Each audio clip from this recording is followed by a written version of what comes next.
जी नाज़रीन अस्सलाम वालेकुम। 5 खबरों पर आज हम बात करेंगे। दुनिया अमन की तरफ जा रही है और ईरानी सफ़ीर का क्या मैसेज आया है। ईरान के अंदर दो क़ुव्वतें आपस में दस्तो गिरेबां हैं, उनके हवाले से क्या बात हो सकती है। और डोनाल्ड ट्रंप तो चले हैं वेनेजुएला के सदर बनने, तो वो बन सकते हैं कि नहीं बन सकते। यूनाइटेड नेशन की एक रिपोर्ट आ गई है भाई, और उस रिपोर्ट के मुताबिक अफ़गानिस्तान दहशतगर्दों की आमाजगाह बन गया हुआ है। तो ये जो ह्यूमन राइट्स वाले हैं ना, ये जो रिपोर्टों में लिखते हैं ना कि वहाँ लोग भूख से मर रहे हैं, ये वो, उनका इस तरह मत इसको अफ़गानिस्तान को जज करें, एक और तरीके से जज करें। और पीटीआई ने जनाब सेनेट का टिकट दे दिया, नामजद कर दिया इरफान सलीम साहब को। इरफान सलीम साहब कौन है, उनके क्या कारनामे हैं, इन पर बात करेंगे। और कफ़ायत शहरी की मुहिम पंजाब ने चला दी, फेडरल ने चला दी, ट्रांसपोर्ट फ्री कर दी, लेकिन क्या इससे गरीब को वो फ़ायदा हो रहा है जो होना चाहिए था। इन तमाम मौज़ूआत पर बात करेंगे। आपसे एक दरख्वास्त है, ज़्यादा मैंने कभी आपको कुछ कहा ही नहीं, आपने चैनल सब्सक्राइब करना है, बेल आइकन को प्रेस करना है और वीडियो को शेयर कर देना है। अच्छा जी, आज का दिन इम्पॉर्टेंट दिन है। लगता है कि यहाँ पर अमन की काविशें पाकिस्तान जो कर रहा है कामयाब हो जाएंगी। डोनाल्ड ट्रंप ने भी कल रात को ये बयान दिया कि नायब सदर जेडी वेंस जो हैं वो शायद पाकिस्तान आ जाएं। ईरान के सफ़ीर की जानिब से भी आज बहुत अच्छा मैसेज आया और उन्होंने कहा कि लगता है कि अब हम अमन माहिदे के इस्लामाबाद अकॉर्ड के इख्तितामी मराहिल में हैं। हमारे दोस्त हैं कामरान यूसुफ, उन्होंने भी इसी तरह की इत्तला दी है कि एक बहुत बड़ा तारीख़ी माहिदा होने को तैयार है और वो जो है बुनियादी तौर पर इस्लामाबाद अकॉर्ड से पुकारा जाएगा और उससे बुनियादी तौर पर अमन हो जाएगा। अगर ये वाक़या हो जाता है, पाकिस्तान को बहुत ज़्यादा क्रेडिट जाता है इन हालात में जब पाकिस्तान बहुत जगह स्टेक होल्डर था। मतलब चाइना के साथ भी पाकिस्तान के ताल्लुकात हैं, सऊदी अरब के साथ भी हैं, ईरान के साथ भी हैं, अमेरिका के साथ भी बहुत अच्छे ताल्लुकात हैं और रशिया के साथ भी हमारे अच्छे ताल्लुकात हैं। इन हालात में एक अमन मुआहिदा ड्राफ्ट करना, उसको मैनेज करना बेहतरीन काविश है। और पाकिस्तान का जो ट्राइका है, जिसमें फील्ड मार्शल हैं, जिसमें शहबाज शरीफ हैं और इसहाक डार साहब हैं, ये तारीफ़ के काबिल हैं। ये यकीनन इसमें मुबारकबाद के मुस्तहिक है। ये एक बात हो गई कि भाई ये हम कर रहे हैं, लेकिन ये बात मुकम्मल नहीं हुई। कल रात एक अफसोसनाक वाक़या हुआ। ईरान की जानिब से जुबैल पेट्रो एक उनका एक पेट्रोल की इंडस्ट्री है, उसके ऊपर हमला कर दिया गया। अच्छा, ये एक इंतहाई गलत, गैर ज़िम्मेदाराना, बेवकूफ़ाना और ख़तरनाक इक़दाम था। ना सिर्फ ख़तरनाक इक़दाम था बल्कि ये दुश्मन की मदद करने के बाद था।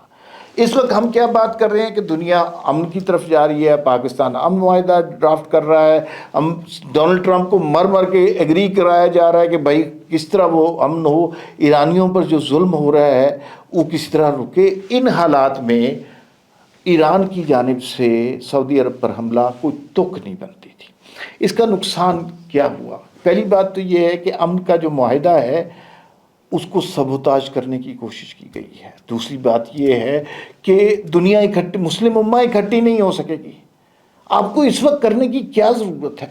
यूँ लगता है, इस बात को ज़रा समझें, यूँ लगता है कि ईरान के अंदर फैसला कुन क़ुव्वतें कन्फ्यूजन का शिकार हैं, ठीक है। और वो फैसला कुन क़ुव्वतें दो हिस्सों में तकसीम है। एक हिस्सा कहता है कि भाई ये जो मामलात हैं इसको हम अमन की तरफ लेके जाते हैं। मैं वाज़ेह तौर पे तो नहीं कह सकता, लेकिन उनकी फॉरेन मिनिस्ट्री है वो अमन की बात कर रही है, उनके जो एम्बेसडर हैं पाकिस्तान में वो अमन की बात करें। लेकिन कुछ हॉकिश एलिमेंट हैं जो चाहते हैं कि ये लड़ाई हो, और उसी हॉकिश एलिमेंट ने जब अमन की माहिदा करीब करीब पहुंच गया, सऊदी अरब के ऊपर हमला कर दिया। तो ये इंतहाई बेवकूफ़ी की बात है। इससे बहुत अमन माहिदा आपका तबाह हो सकता है, आपके शहरियों पर और जुल्म हो सकता है, और आपके कुछ लोग यूँ लगता है कि दुश्मनों के हाथों में खेल रहे हैं। ये ईरान के हवाले से पाकिस्तान जो ये कोशिशें कर रहे हैं एक हद तक ही करेगा ना। मैं आपको बता दूँ वाज़ेह तौर पर, अगर किसी स्टेज पर पाकिस्तान को किसी एक का साथ देना पड़ा तो पाकिस्तान सऊदी अरब का साथ देगा। हमारे उनके साथ मरासिम ज़्यादा देरीना है, हमारे उनके साथ नज़रियाती, अखलाकी, मजहबी, माशी हर तरह का रिश्ता उनके साथ है। ہم تو ابھی کوشش کر رہے ہیں کہ میڈیٹ کریں، سالس بنیں، لیکن مجھے یوں لگتا ہے کہ ایران کے اندر کچھ ایسے حاکش ایلیمنٹ ہیں جو اس معاہدے کو سبوتاژ کرنے کی کوشش کر رہے ہیں، جو چاہتے ہیں کہ ایران کے لوگوں کی مزری میں اضافہ ہوتا رہے۔ ڈونلڈ ٹرمپ نے کہا جی کہ میں تو وینزویلا میں بھی صدر منتخب ہو سکتا ہوں۔ بھائی یہ جو خبط عظمت ہوتا ہے نا، یہ لوگوں کو بڑا ڈبوتا ہے۔ یہ وہی بات ہے جو عمران خان کہا کرتے تھے، کہتے تھے دنیا میں روس کو والوں کو کیا پتا، میں روس کو روس والوں سے زیادہ جانتا ہوں، ہر چیز کا انہیں پتہ ہوتا تھا۔ اور ماہی گیری کی بات کر لیں تو وہ ماہی گیروں سے زیادہ جانتے تھے۔ لیکن یہ بڑے خطرناک لوگ ہوتے ہیں۔ وینزویلا ایک ملک تباہ کر دیا، اس کے صدر کو، اس کی بیوی کو اغوا کر لیا اور نئی حکومت بنا دی، اور اب وہ کہہ رہے ہیں کہ میں وینزویلا کا صدر ہو سکتا ہوں۔ وینزویلا میں انتخابات ہوں تو سب سے غیر، اور ڈونلڈ ٹرمپ الیکشن لڑیں، سب سے غیر مقبول شخص جو ہے وہ ڈونلڈ ٹرمپ ہوں گے۔ لیکن ڈونلڈ ٹرمپ منتخب کہیں ہو سکتے ہیں تو KPK میں ہو سکتے ہیں، باتیں اسی طرح کی کرتے ہیں، صبح کچھ شام کو کچھ، لڑائی جھگڑا مار کٹائی، کوئی امن کی بات انہیں سوٹ نہیں کرتی۔ تو یہ ایک علیحدہ مسئلہ ہے، اس پہ بات کریں۔ یونائٹڈ نیشن کی ایک رپورٹ کے حوالے سے جلدی سے بات کر لیتے ہیں۔ بھئی یہ ایک رپورٹ آئی ہے، اس میں واضح طور پہ کہا گیا ہے کہ یہ جو بات ہے نا کہ آپ بہت سارے لوگ افغانستان کی سچویشن کو مختلف طریقے سے جج کرنا شروع کر دیتے ہیں اور کہتے ہیں کہ وہاں پر اس طرح یہ انسانی حقوق کی پامالی ہو رہی ہے۔ انہیں یہ اندازہ نہیں ہے، اور یہ UN کی رپورٹ میں واضح طور پہ لکھا گیا ہے کہ افغانستان دہشت گردوں کی آماجگاہ بن گیا ہے، دنیا جہان کے منشیات وہاں سے ملتی ہیں۔ پاکستان میں صرف دہشت گردی نہیں ہوتی، ساری دنیا میں دہشت گردی افغانستان سے ہوتی ہے۔ وہاں دہشت گردوں کو پناہ گاہیں دی گئی ہیں، وہاں کی حکومت سٹیبل نہیں ہے، وہاں جو اسلحہ ہے وہ دنیا کا غیر قانونی اسلحہ ہے، اور اس سے ساری دنیا پر حملے کر رہے ہیں۔ تو پاکستان جو دہشت گردی ختم کرنے کے لیے ان پر حملے کر رہا ہے، پہلی بات تو یہ ہے پاکستان یہ دنیا کے امن کی خاطر جنگ لڑ رہا ہے، ٹھیک ہے۔ اور دوسری بات یہ اس رپورٹ میں واضح کر دیا، افغانستان کسی طرح بھی کسی بھیک کا، رحم کا مستحق نہیں ہے، اس لیے کہ انہوں نے پوری دنیا کے لیے ایک وہ ناسور اور سوہانے روح بن چکے ہیں۔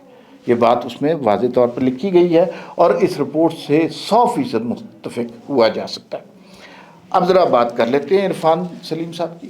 مراد سعید صاحب ظاہر ہے سینیٹر نہیں بننا تھا، اور ان کی جگہ بڑی ڈیبیٹ ہوئی کہ سینیٹر کون بنے گا، اور وہ سینیٹر جو ہیں پھر پہلے سہیل آفریدی صاحب چاہتے تھے کہ وہ سینیٹر بن جائیں فضل الرحمان، جو شاید ان کی ATM تھے، لیکن وہاں پر بات نہیں بنی۔ تو پھر وہ پریشر میں آ کے انہوں نے عرفان سلیم، جو بنیادی طور پر تحریک انصاف کے کارکن ہیں، ان کو نامزد کر دیا۔ اب جو یہ کارکن ہیں، ان کے حوالے سے کہا یہ جا رہا ہے کہ یہ 9 مئی کے کیسز میں فرسٹ سب سے آگے تھے، ریڈیو پاکستان حملہ کیس میں سر فہرست تھے۔ تو یہ کوئی بہت اچھے صاحب نہیں ہے ریاستی صورتحال کے حوالے سے۔ ان کو اس موقع پہ ٹکٹ دینے کا مقصد یہ ہے کہ آپ چاہ رہے ہیں کہ معاملات خراب ہوں، تباہی مچے، اور پھر ایک دفعہ 9 مئی کی چیزیں تیار ہو۔ انہوں نے سینٹ میں آ کے کرنا کیا ہے؟ وہی کرنا ہے جو انہوں نے 9 مئی کو کیا تھا۔ تو اس حوالے سے یہ تحریک انصاف کی اسٹریٹجی کوئی بہت اچھی اسٹریٹجی نہیں ہے، اس کو انہیں ری تھنک کرنا چاہیے۔ اور ایسے لوگوں کو جو 9 مئی کے حوالے سے وہ اسٹیبلشمنٹ کے، فوج کے سینے پہ بڑا گہرا زخم ہے، تو یہ نہیں ہو سکتا کہ وہ وہاں پر معافی مل جائے، تو انہیں ایسے شخص کو ٹکٹ ہی نہیں دینا چاہیے۔ آخر میں تھوڑی سی بات کر لیتے ہیں۔ پنجاب حکومت نے کفایت شعاری کی مہم شروع کی، بڑی اچھی بات ہے، مہم شروع ہونی چاہیے، اور انہوں نے کہا 17 شہروں میں، اضلاع میں پبلک ٹرانسپورٹ فری ملے گی۔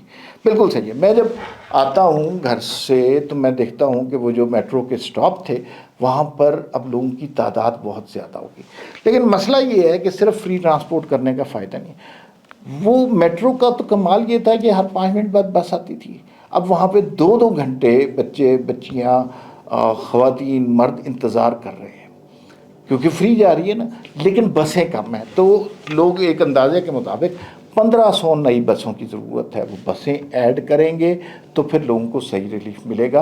और अगर इसी तरह चलता रहा तो ये फ्री जो ट्रांसपोर्ट है ये लोगों के लिए मुश्किल बन जाएगी, इससे उनको कोई फ़ायदा नहीं बल्कि उनके वक्त का ज़िया होगा। तो ये सूरत हाल है अभी, और इस पर आपसे दरख्वास्त है कि एक दफ़ा फिर इस चैनल को सब्सक्राइब कर लें, बेल आइकन को प्रेस कर लें। फिर वक्त इतना ही है, फिर मुलाकात होगी। अल्लाह हाफिज़।